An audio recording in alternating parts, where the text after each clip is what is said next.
Почитувани пријатели, ве покануваме да бидете дел од утринската програма Глас на надежда. Секој ден, од понеделник до петок, во 8 часот и 30 минути со Томе Трајков. На Facebook страната на Глас на надежда.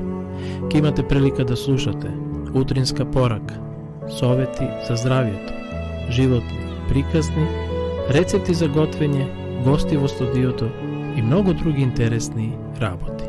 Ве очекуваме.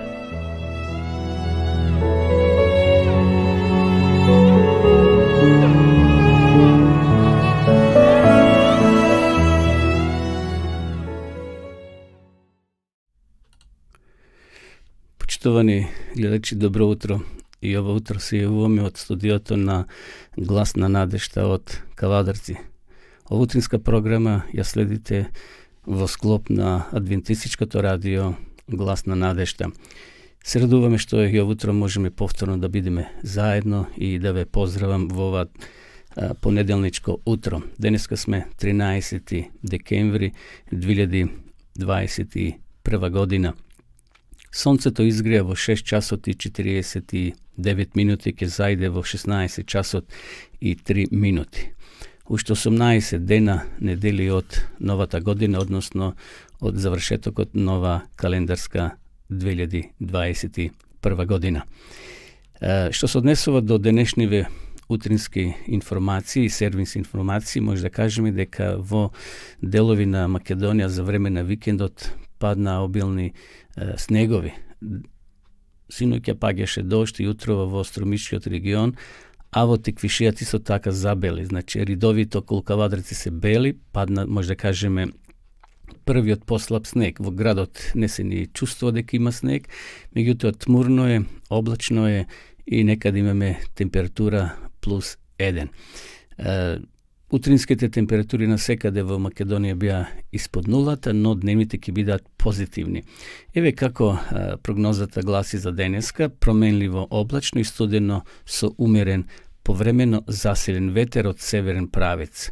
Предпладне на планините на некои пониски места во источните делови ќе провејува слаб снег. Значи денеска во источните делови на нашата земја, во Македонија, ќе провејува снег, додека во централниот дел на Македонија ќе биде променливо облачно и претежно студено.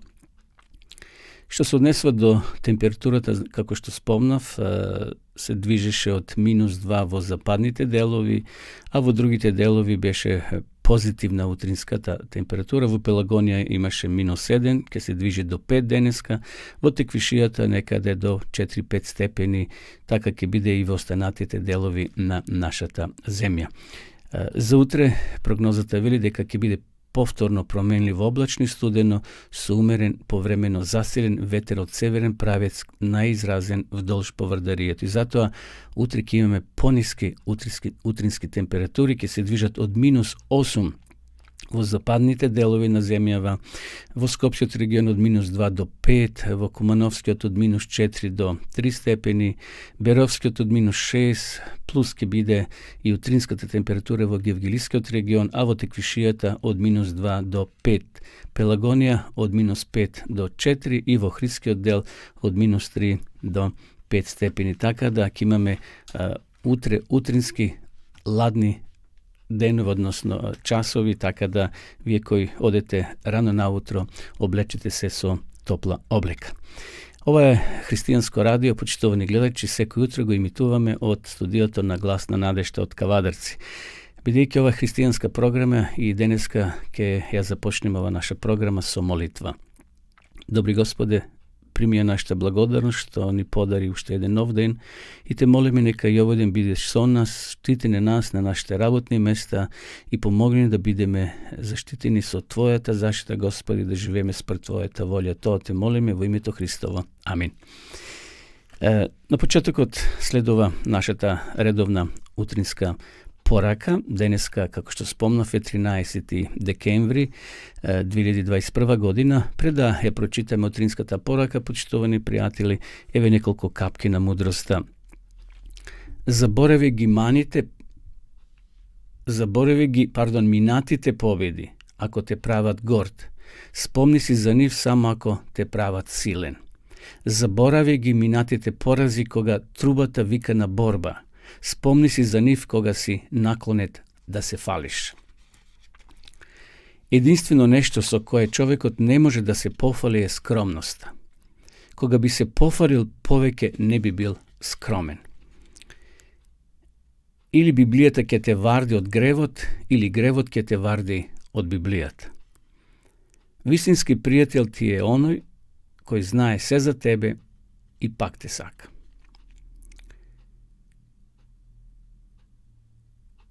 Најголем благослов за една жена е таа да стане мајка. Бог е како кислородот. Не можеш да го видиш, но не можеш без него. Простувањето е одлика на силните, слабите немаат сили да простуваат. Еве тоа беа неколку капки мудрости на почетокот на ова наша програма. Денес, как спомнав, е 13 декември, иако за некој бројката 13 е баксус или петок, како црн петок, меѓутоа воопшто тоа не е точно, почитувани пријатели. Бројката не важи никаква улога или влијание во нашиот живот. Дали е 13, 15 или 20 декември, воопшто не бидете суеверни. И ако помине некоја црна мачка пред вас, кога поминувате напад, кога одите, или тоа се случува 13 е датумот, петок е денот и црна мачка ќе ви помине преку пат. И вие тогаш сте уплашени нешто да не ви се случи. Ништо нема да ви се случи. Бројката си е како бројка и денеска може да бидете благословени, да бидете радосни, да бидете среќни, а може да бидете и обратно. Дали е бројка 13 или 15, воопшто не игра улога. Битно е денеска да денот го започнеме со Господа. Ајде да го проследиме текстот во Откровение 10 глава, 1 и 2 стих. И видов ангел како слегува од небото, кој имаше во својата рака клуч од бездната и голема верига. Тој го зафати змевот, старата змија, која е ѓаволот и сатаната, и го врза за 1000 години. Да го проследиме сега и коментарот на овие два текста. При Христовото доаѓање грешниците ќе бидат истребени од целата земја, убиени со духот на неговата уста и уништени со славата на неговото доаѓање. Христос својот народ ќе го поведе во Божиот град и земјата ќе остане без своите жители. Цела земја се претвара во оголена пустина. На површината на земјата лежат расфрлени урнатини од градовите и селата, разурнати од земјотреси, искорнати дрвја, карпи сврлени од морето или одронети од планините, додека огромни бездни ги обележуваат местата каде што стоеле планините. Тука треба да биде домот на сатаната и неговите зли ангели за 1000 години. Тука тој ќе биде ограничен, да талка гори и долу над изобличената површина на земјата и да ги гледа резултатите од својот бунт против Божиот закон. 1000 години тој може да ужива во плодот на проклетството кој самиот го има причинето. Ограничен сам на земјата, тој нема да има привилегија да талка по другите планети, да ги искушува и вознемирува они што не паднале. За време на тој период сатаната страшно страда. Од неговиот пат тој не престанал да ги развива своите зли особини и бил во непрекината активност. Но тој сега треба да биде лишен од својата сила, оставен да размислува за улогата што е играл од неговиот пат и во треперење и ужас да ја очекува ужасната судбина која ќе мора да страда за сето зло кое што го извршил и да биде казнет за сите гревови кои ги причинил да бидат извршени. Ја слушнав извици на триумф од ангелите и од купените светии, кои звучеа како 10.000 музички инструменти, затоа што тие веќе нема да бидат попречувани и искушувани од сатаната и заради тоа што жителите на другите светови беа избавени од неговото присуство и искушение. Еве интересен коментар слушнавме, почитувани пријатели, врз основа на овие два текста од Откровение 10 глава и првиот и вториот стих. Навистина тоа ќе биде така, како што овој коментар го слушнавме пред малку. Кога Исус ќе дојде, спасените ќе бидат земени, ќе бидат евакуирани, живите, а мртвите кои се во своите гробови праведни ќе воскреснат. И заедно апостол Павле вели, и живите и мртвите кои биле ќе бидат земени на облаци, таму на небото ќе бидат 1000 години. За време на тие 1000 години, овде на земјава, ќе биде анархија, пустош. Живите грешни кои се затекнале при второто Христово доаѓање ќе умрат. Ќе бидат расфрлени, вели овде текстот, и нема кој да ги погребе. Сатаната ќе биде буквално врзан за 1000 години со своите демони, затоа што ќе нема соработници со кога да работи, да ги лаже. Луѓето нема да бидат живи. Грешните мртви се во своите почивалишта, во гробовите. Грешните сега кои се мртви 1000 години, не ке може тој да соработува со нив. И затоа овде вели, на површината на земјата лежат расфрлени урнатини од градовите и селата, разурнати од земјотреси, искорнати дрвја, карпи сврлени од морето или од дроните од планините, додека огромни бездни ги обележуваат местата каде што стоеле планините. Овде ќе биде местото на сатаната за 1000 години.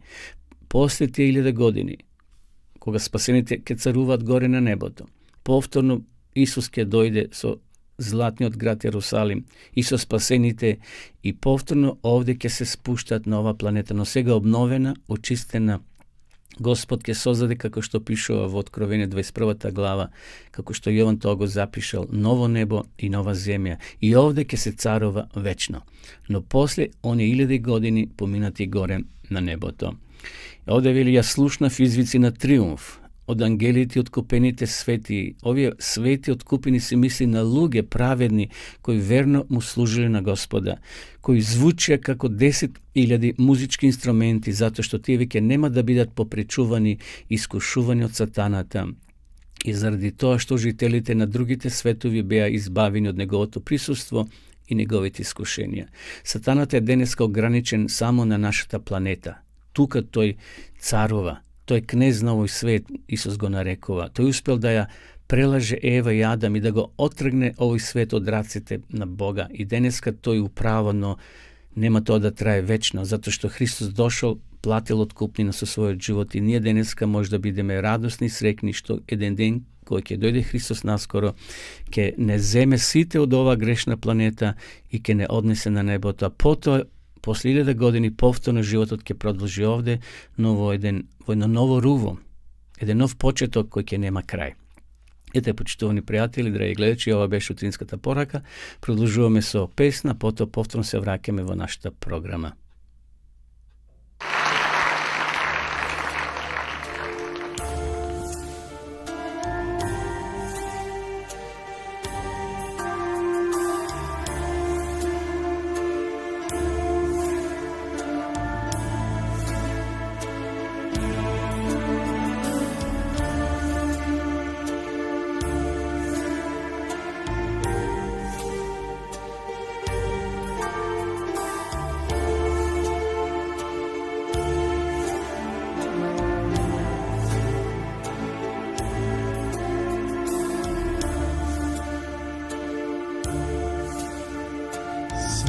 Sejači sejte i dobrото posejte, mladata niva vo nas. Istini zdravi vo duši te vnesete, važene denešen čas. Sejači sejte i dobro to posejte, mlada ta niva vo nas.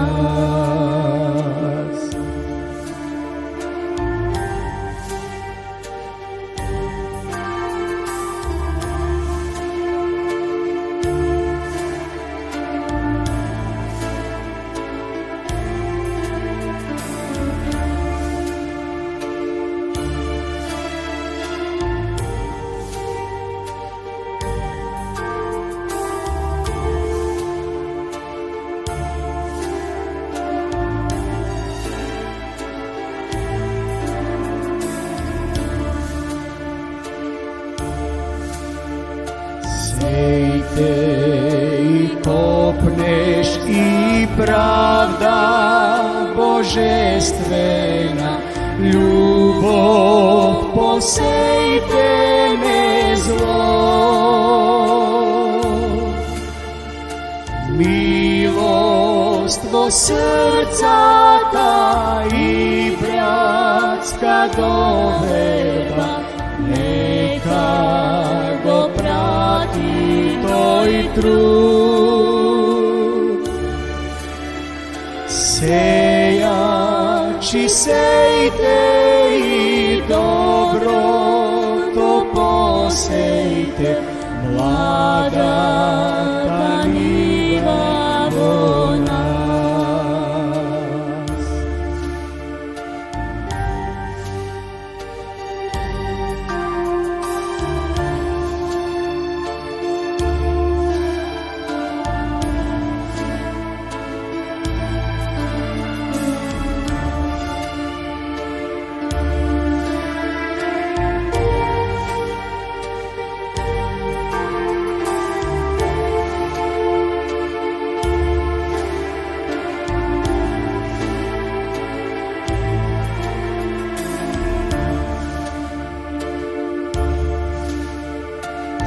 Sejači sejte i dobro to posejte, mlada ta njiva vo nas.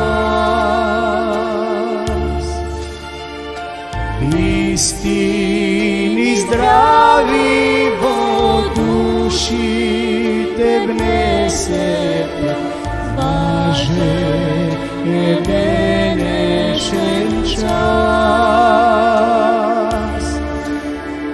Sejači sejte i dobro to posejte, mlada ta njiva vo nas. Mlada ta njiva vo nas.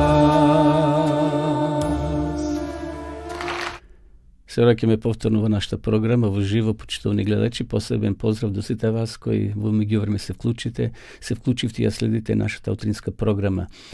Продолжуваме со нашите програмски приготвени материјали. Сега следува рубриката за молитвата. Пред да повторно прочитаме од оваа книга Неверојатни одговори на молитвата, би сакал да ја рекламирам една убава книга за сите вас почитувани гледачи кои ја немате. Тоа е книгата Големата борба помеѓу Христа и Сатаната. Значи, сите вие кои сакате да читате една убава христијанска книга, која зборува за минатото, за сегашноста и за еднината, еве, редакцијата на Гласот на надежта ќе ви ја подари бесплатно. Затоа пишете на нашата адреса, јавете се во нашето студио, а ние ќе ви ја испратиме по пошта или нашите соработници ќе ви ја донесат на вашата домашна адреса. Вие кои сте ја читале ова книга, верувам дека сте воодушевени, бидејќи утринските пораки што ги читаме, коментарите доаѓа токму од оваа книга. За да имате вие во ваша собственост бесплатно, само побарајте, напишете, посакајте да ја имате, дајте ги вашите податоци на домашна адреса, име и презиме, а ние, почитувани пријатели, ќе ви ја испратиме по пошта. Како што спомнав, ова е христијанско адвентистичко радио, радио Глас на надежта, кој се имитува од Кавадарци, од студиото од Кавадарци, секој утро од понеделник до петок во 8 часот и 30 минути. Продолжуваме да читаме и да размислуваме од оваа прекрасна книга Неверојатни одговори на молитвата од писателот Роже Монро. Всушност, ова се негови лични искуства и како што читавме во минатите утра, драги гледачи, да ве подсетам, овој човек се нашол во болница, имал проблем со срцето и ги гледал како пациентите околу него умираат, некои оздравуваат, меѓутоа неговата состојба била многу тешка. Неговата сопруга имала право само по 10 минути да влегува во неговата соба и така ако нешто треба да му помогне, да му донесе, да разговара, да се молат заедно. Меѓутоа, овој човек, Роже Монро, иако бил болен, сепак се молил за здравје на сите пациенти и овде тој стекнува убави, прекрасни искуства. Ајде денеска, ово утро, ќе прочитам само кратко неколку минути, односно неколку реченици од неговото искуство и тука ќе заврши неговата глава, односно првата глава од ова книга, а во утрешните утрински емисии ќе читаме за стоење во светото време. Вака гласи сега ова поглавје кое завршува од неговото искуство. Момент на ослободување. Од 1946 година, кога имав чудни доживувања со демонските духови, доживував моменти на страв секогаш кога и да размислував за иднината. Тогаш Духот Божи ме благословуваше, упатувајќи ме да прочитам 2 места од Библијата. Тоа е Откровение 12 глава, 11 стих. Еве што пишува: тие го победија заради крвта на јагнето, и Римјаните 8 глава, 28, односно 8 глава, 38 и 39 стих. Зашто знам со сигурност дека ни смртта, ни животот, ни ангелите, ни владетелите, ни силите, ни сегашнината, ниту иднината, ни височината, ни длабочината, ниту какво било друго создание ќе може да не раздели од Божјата љубов која е во Христа Исуса, нашиот Господ. На тој начин научив самиот да се определувам себе си со помош на заслугите на Христовата жртвена крв. Потоа, читајќи го текстот од Евангелието според Матеј, 27 глава, од 24 до 54 стих, направив дел од моите утрински посветувања да бидат проучување на настаните кои беа во врска со Христовата жртва. Таквиот обичај го острани сиот страв од уништувачот сатаната и ме обкружи со духовна атмосфера на светлина и мир.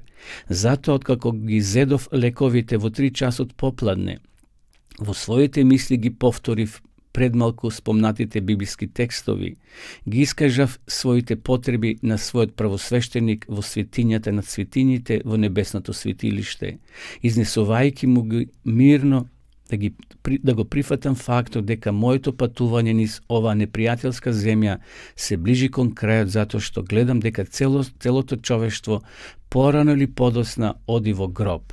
Но додадов: Господи, ако ти е мило, те молам би ти бил благодарен за исполнување на молитвите на многумина кои се молат за мене и за моето оздравување, за да можат да видат дека се исполнити и за да биде нивното христијанско искуство охрабрено.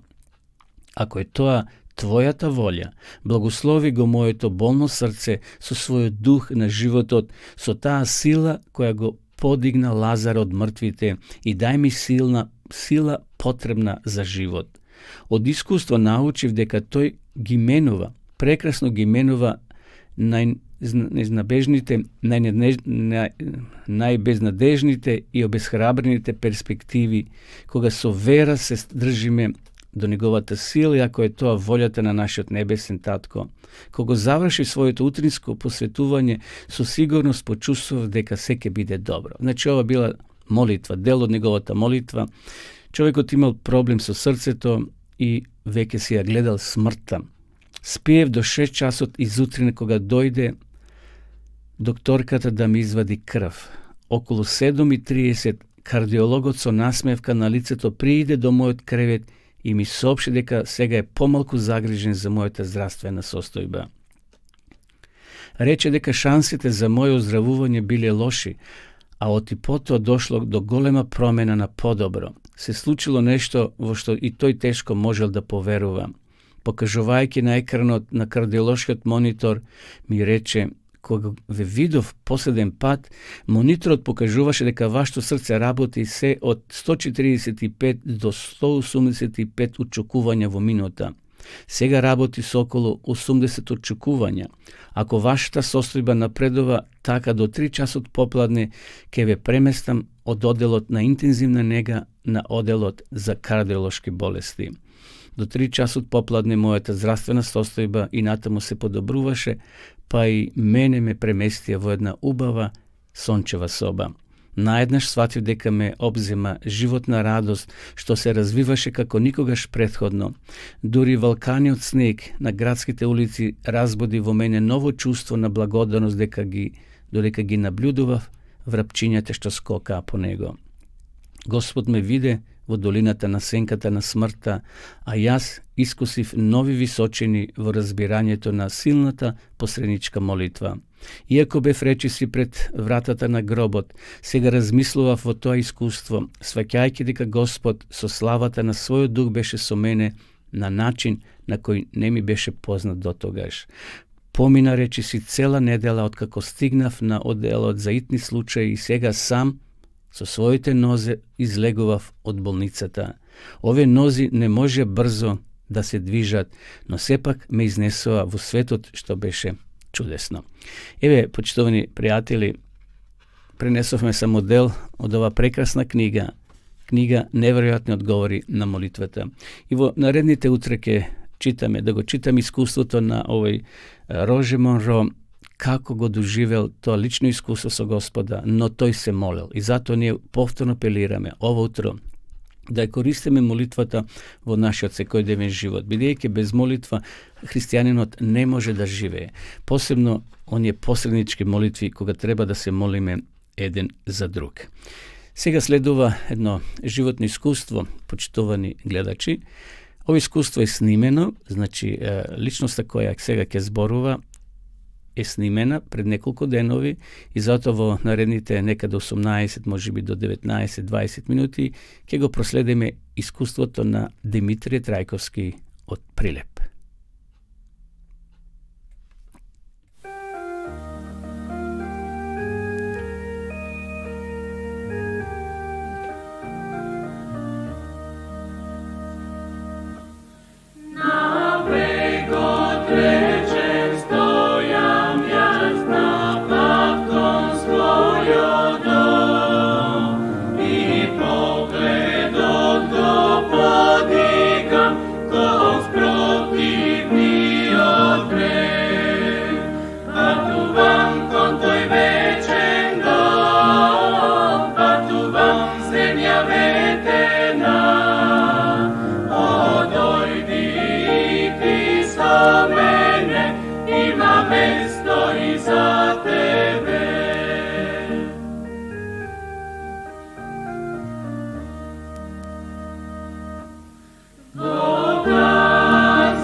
Почитувани гледачи, Imam ta prednost da deneska porazgovaram со Димитрije Трајковски, верник во Адвентистичката црква во Прилеп. Јас денеска сум во Прилеп, па ова моје присуство ќе го искористам да направим еден краток разговор со Димитрија.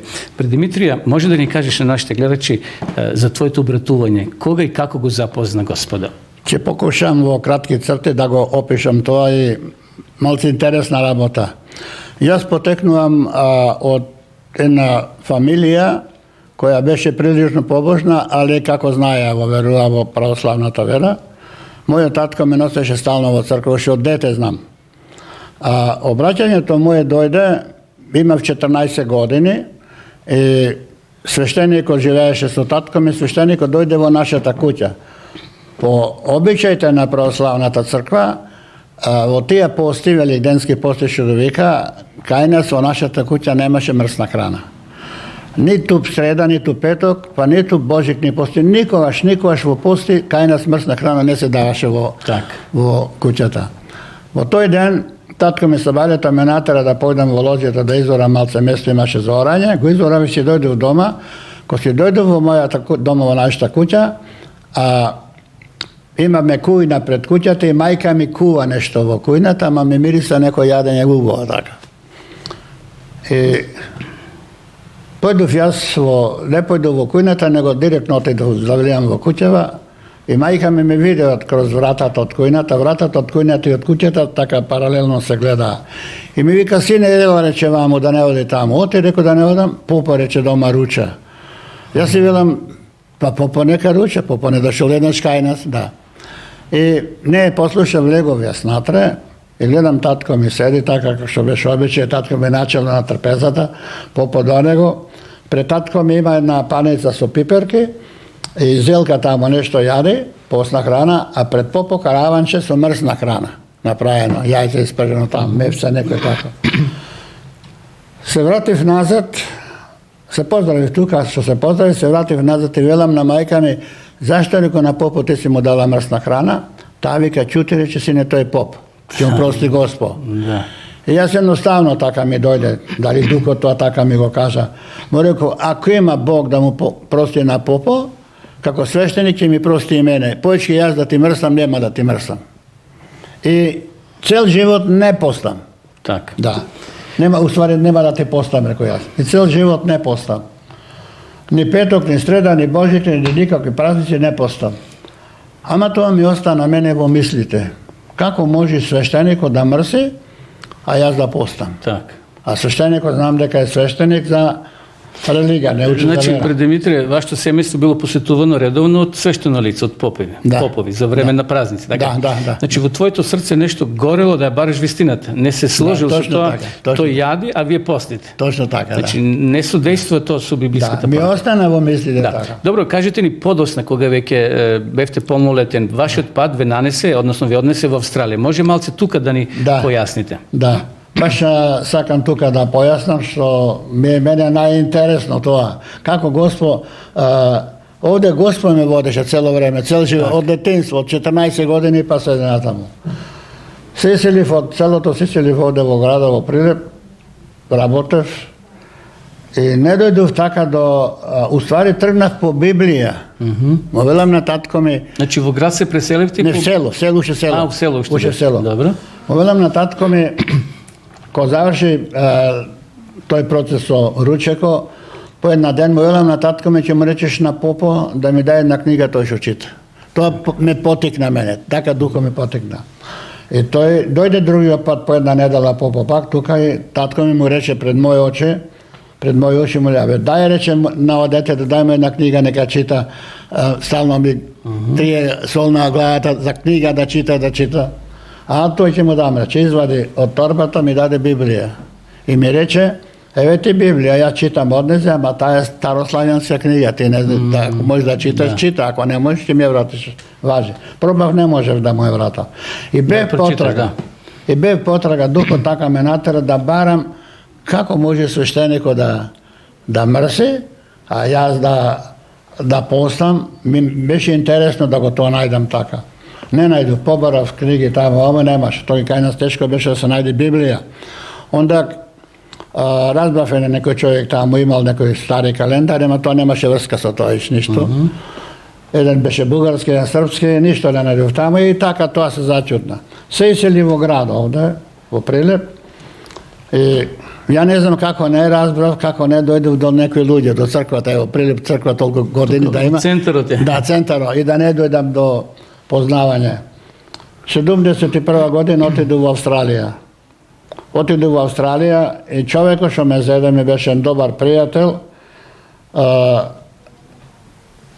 По 4-5 дена од кога појду во Австралија ме зеде ме однесе во една продавница, купуваше тој ги треба некои работи негови, купуваше аудио касети, тоа ги испадна во Австралија, а во продавницата имаше еден мал дел имаше литература, другиот дел беше месница, имаше и некој дел таму имаше електронски работи, музики, една друга армоники, гитари, така се продава.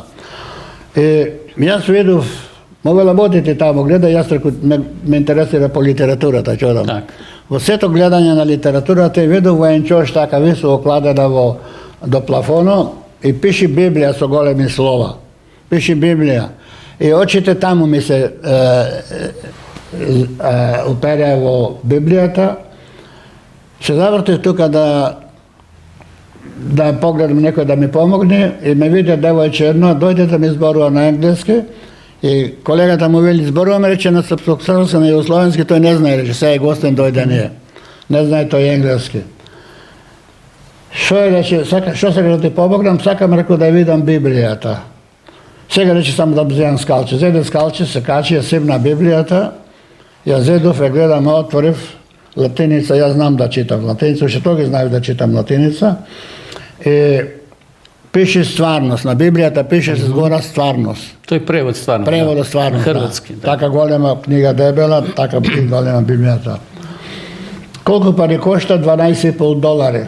А јас имам само $5 во джепот. И гледав, таа ме сети дека јас се сакам Библијата. Ме вели, сакаш Библијата? Сакам, преку, ма немам пари. Да.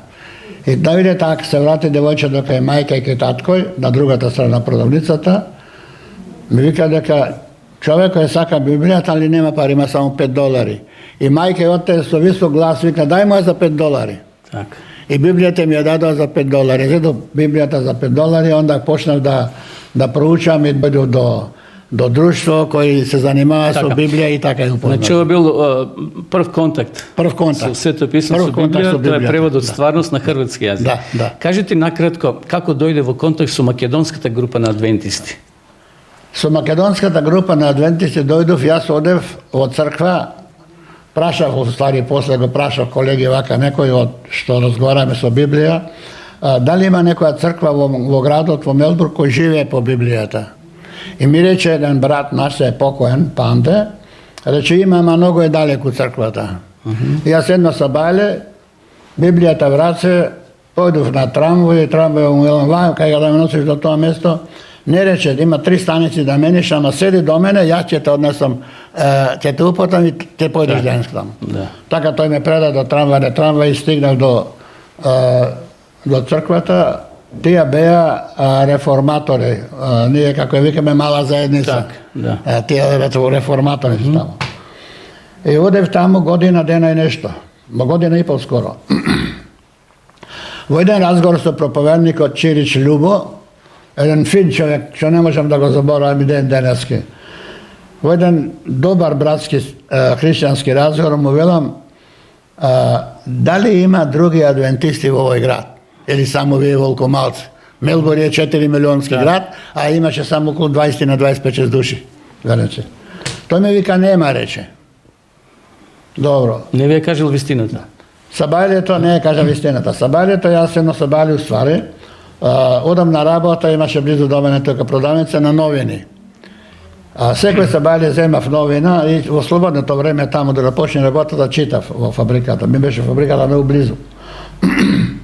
И зедов една новина енглески, една зедов македонска новина, една српска новост испадна тоги. Српска новина.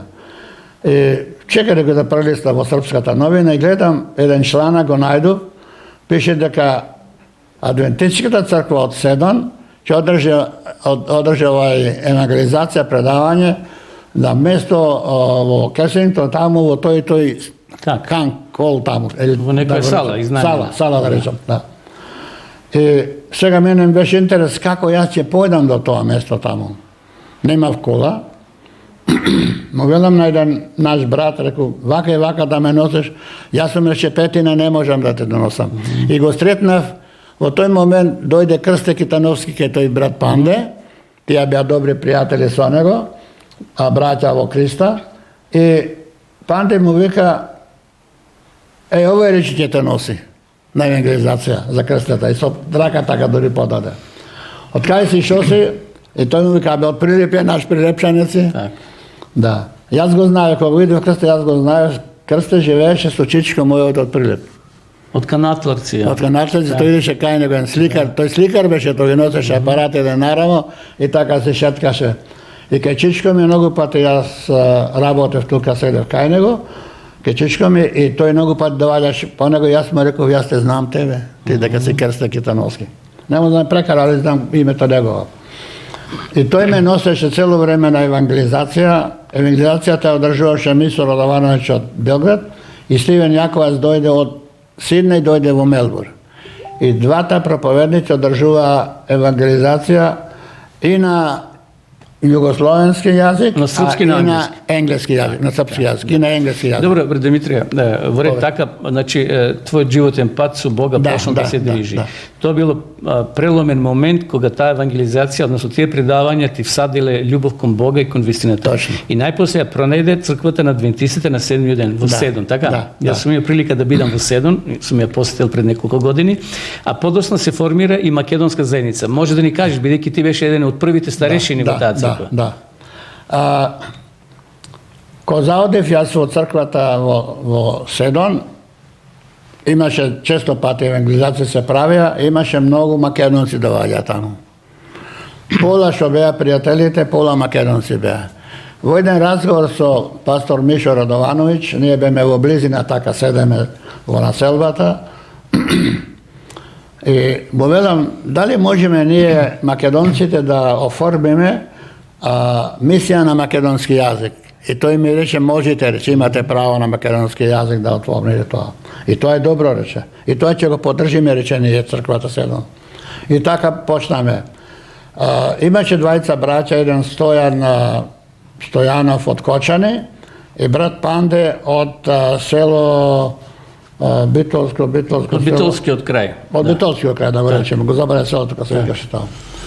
Se soglasijete s omene i nije najdome mesto na Selbata, kao što živeme vo Vesvudskraj, najdome mesto vo jedna mesna zajednica, državno mesto, ama nije dadoja da se poslužime vo ta mesna zajednica. Tak. To beše taka Prostorija od mesna zajednica. Da. Znači, to je беше prvото mesto na subiranju. Prvото mesto na subiranju. Vernici koji poteknuvat od Makedonije i makedonski jezik se zboru. Makedonski jezik. Tak.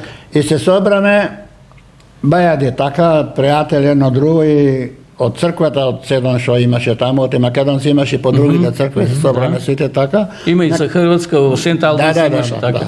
Da. I se sobrame prilično i taka dobro ne beše. Po mjesec dana ni vika jedan službenik tu kada će ne možete početi da ostanite, od ovo je za drugi rabot. Potrebi za opštinata, za crkva, da. Dobro. I nije si najdome mjesto jedna crkva, beše od obenijete crkve, prazna. Pod najem ja izim. Saznanje najdome i ljudi to ne primnaja, nemaše ljudi natre, nego ne primna ni da do jedna soba, što se dom 10 kvadrati.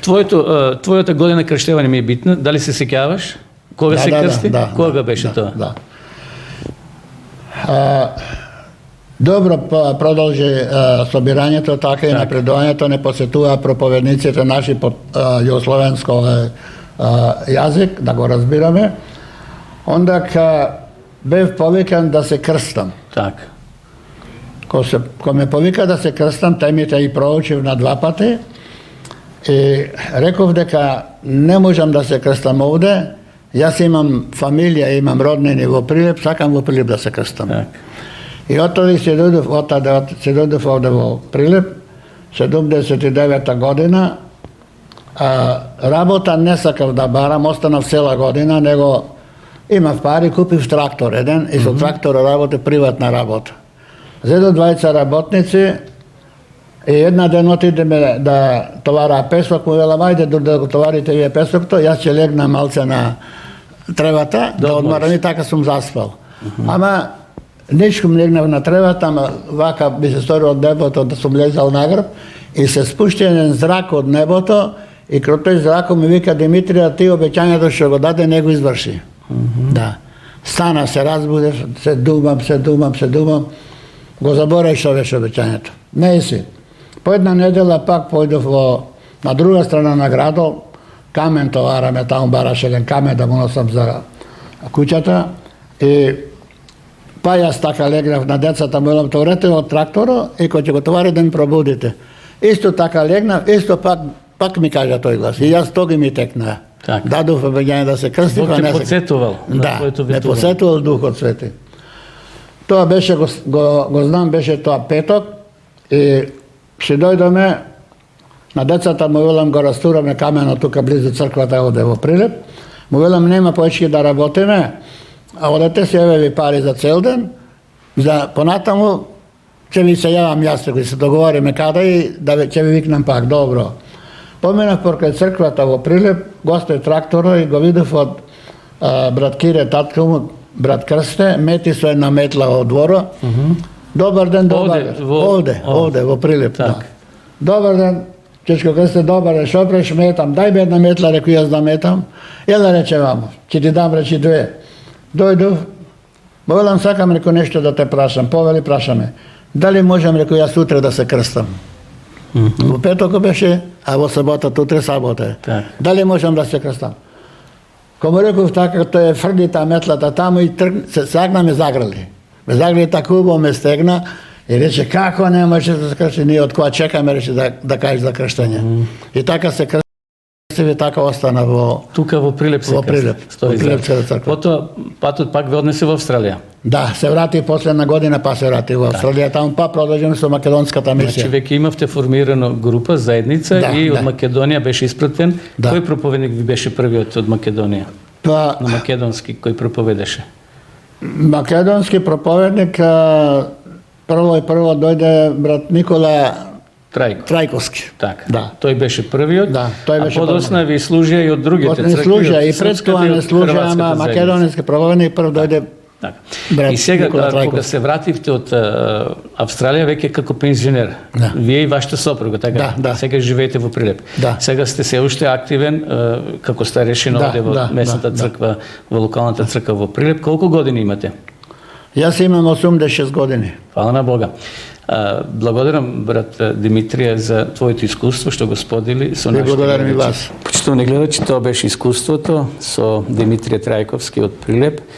Ве поканувам и вас, ако имате и вие ваши лични искуства, напишете ги или снимете ги, испратете ги до нашето студио, ние ќе ги објавиме во нашите утрински програми. Продолжуваме со убава христијанска песна, потоа повторно се враќаме во нашето студио.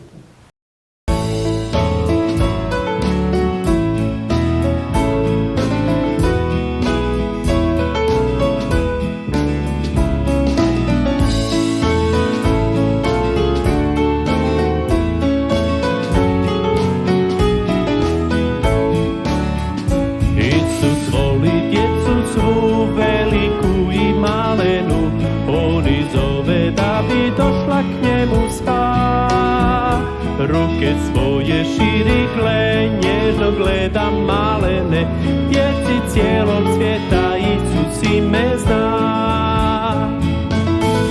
Isus svoju djecu malu, djecu cijelog svijeta to, bijele, žute, crne, sve, pa i one smeđe gled, Isus voli djecu cijelog svijeta to.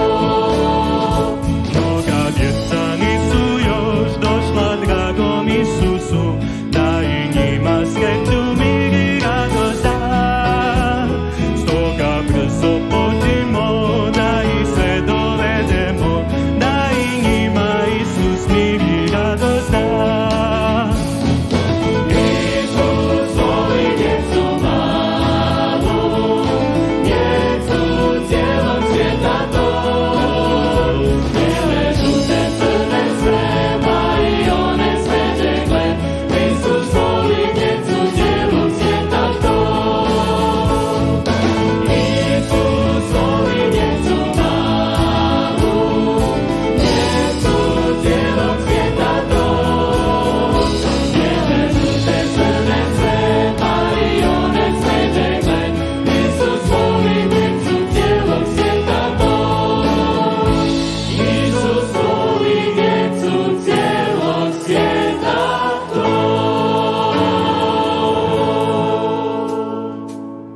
Продолжуваме со нашата програма, почитувани гледачи. Вие следите утринската програма на радиото Глас на надежта.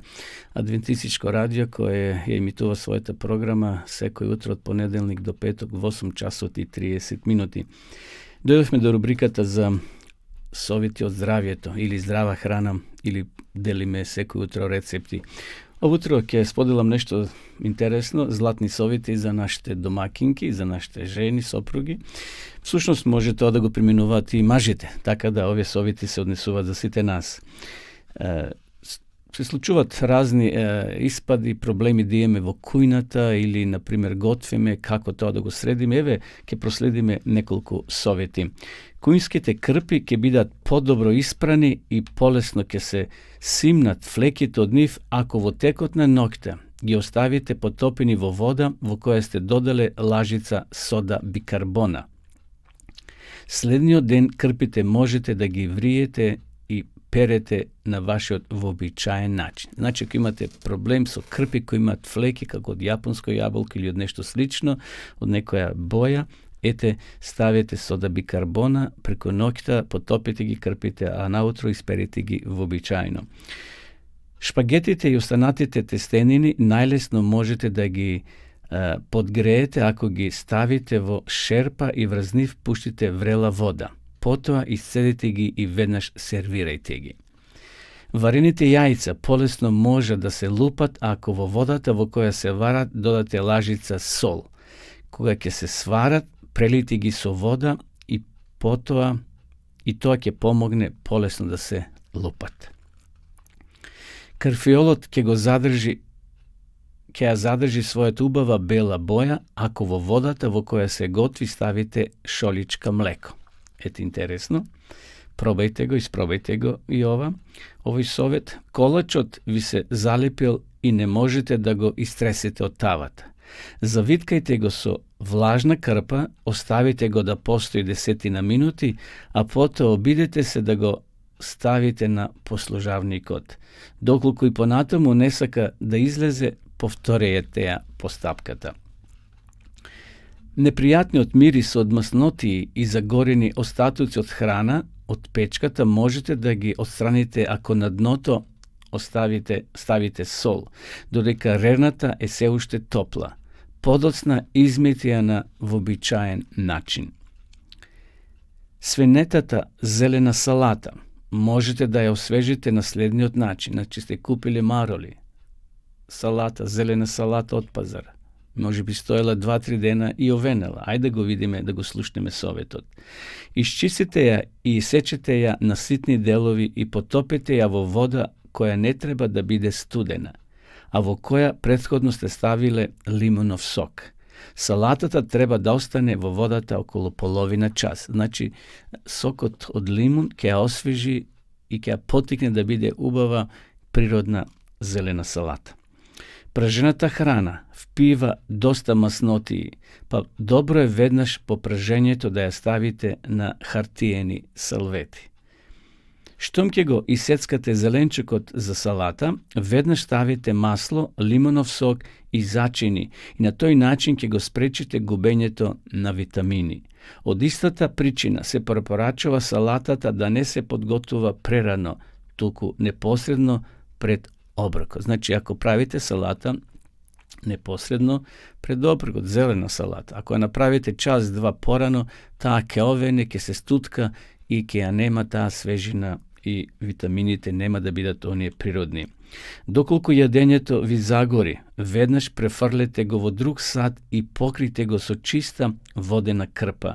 Кога крпата ќе се исуши, повторно навлажнете ја и ставете ја преку садот, па ќе го извлече скоро целиот непријатен мирис на изгорено.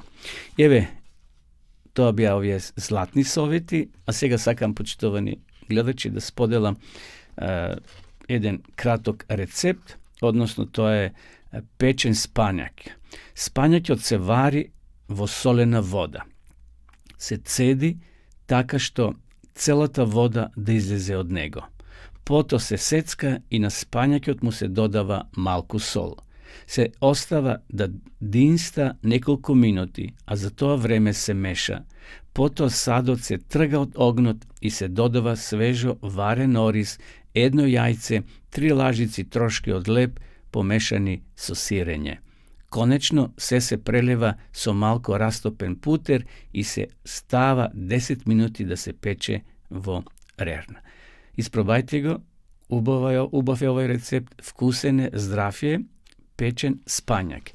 Мислам дека има спањак на нашите зелени пазари ова есен и затоа испробајте го, почитувани гледачи. Еве полека дојдовме до последната рубрика во рамките на ова наша утринска програма, кога зборуваме за вредноста, за значењето на Библијата, на Светото писмо. Библијата е наречена книга над книгите, зашто е најмногу преведувана, најмногу печатена. И на жалост, денес има луѓе кои се уште не веруваат во Библијата, во Светото писмо. Затоа ние користиме извештаи од археологијата. Значи, и денеска ќе читам извадоци од оваа книга од професорот Драго Обрадовиќ. Археологијата ја потврдува Библијата. Да видиме што се пронашле археолозите кога вршеле ископувања во земјата и пронашле интересни работи како доказ дека Библијата е веродостојна. Насловот на нашето денешно читање Тутанкамон и критичарите на Библијата. Во кусата и мощна и интересна историја на библиската археологија многу пронајдоци го возбудиле светот. Имало големи археолошки откритија во Месопотамија, Палестина, Египет, Грција и во други земји. Неверојатно во јавноста многу интересен факт предизвикало откритието на гробницата на младиот египетски фараон Тутанкамон. Знаеме, почитувани гледачи, дека во Египет се пронајдени, односно постојат многу пирамиди. Тие пирамиди некогаш ги граделе старите евреи, израелци, кога биле во робство 400 години. Фараоните кои биле водечи, тие биле балзамирани и закопувани токму во тие пирамиди. Еве, една таква пирамида е пронајдена на фараонот Тутанкамон. Египет, земја во која постоела една од најголемите светски цивилизации, е вистински археолошки рај. Ниту во една друга земја во светот не наоѓаме толково изобилие на историски остатоци како во земјата на фараоните. Низините величествени урнатини, пирамиди, храмови, гробници од секогаш ги привлекувале научниците, посетителите и авантуристите. Мнозина доаѓале во земјата на бреговите на Нил уште од времето на Херодот, па се до денешните денови. Од здравствени причини, 1903 година во Египет дошол богатиот англиски лорд Обри Карневон. Преживел автомобилска несреќа во која страдал од отежено дишење. Бидејќи Египет со својата сува клима е идеално лековалиште за такви луѓе, младиот лорд ја одбрал токму ова земја. Караванот во неа насекаде се сретнувал со археолошки нивни екипи. Кога патувал, значи, со караван, среќавал разни екипи на луѓе кои вршеле археолошки ископувања.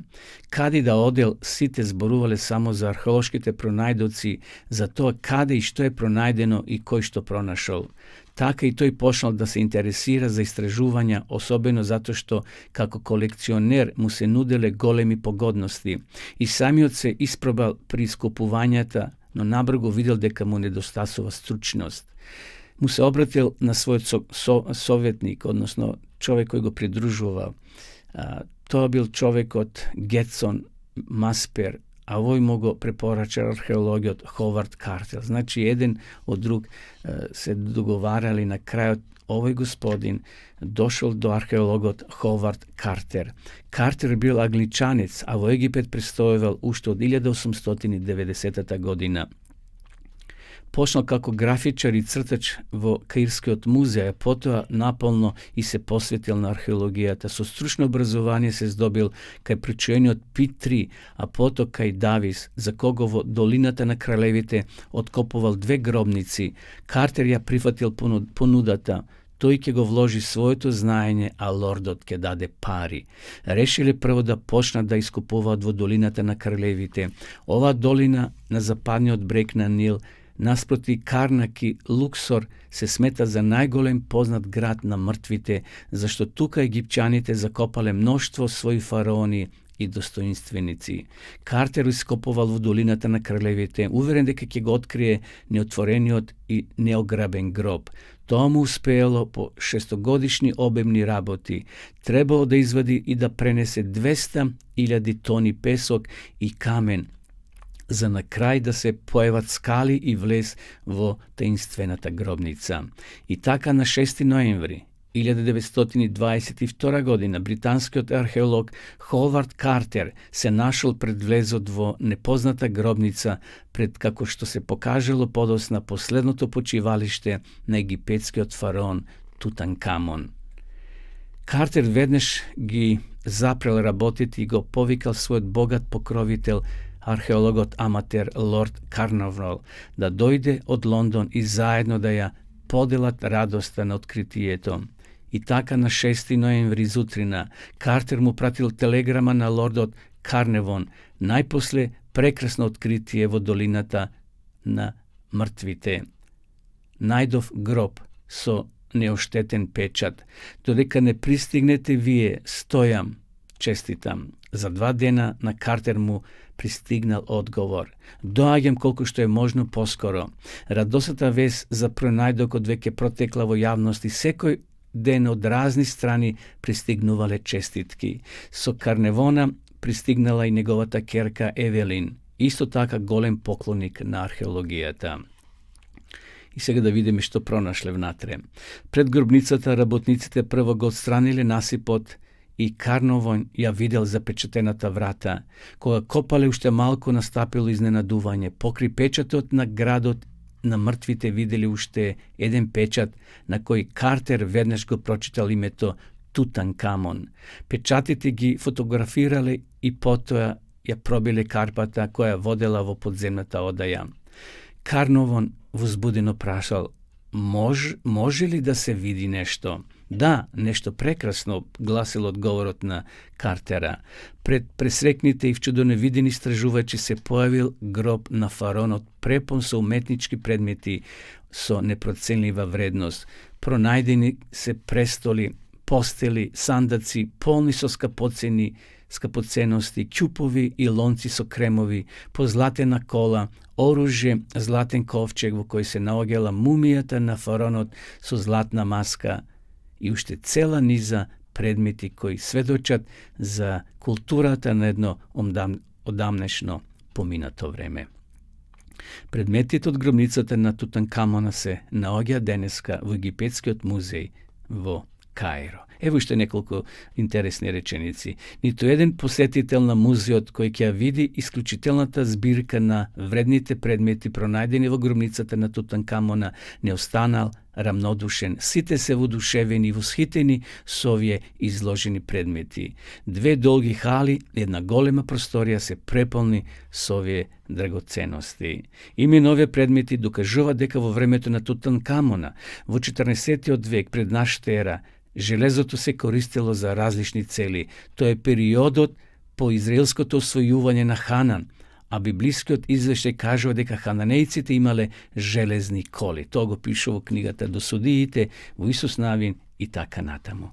Еве, почитувани гледачи, уште еден доказ дека Библијата, Светото писмо е книга над книгите. И затоа сите вие кои сакате да имате ова прекрасна книга, Библијата, Светото писмо, бесплатно во ваши раце, пишете ни и јавете се, а ние ќе ви испратиме. Книгата е веродостојна. Тоа е Божје писмо, упатено до ова наша генерација, да ја читаме, да ја проучуваме и да веруваме во тие големи вистини на Библијата. Вие препорачувам од срце, бесплатно може да ја добиете ако посакате. Еве дојдовме до крајот, почитувани гледачи, на ова наша денешна утринска програма. Ви посакувам да имате убав ден. Бидете одговорни, чувајте се. Живееме во едно многу ризично и тешко време. Но Господ ќе биде со нас според неговото ветување. Ви закажувам средба јутре наутро во 8 часот и 30 минути, а до тогаш довидување.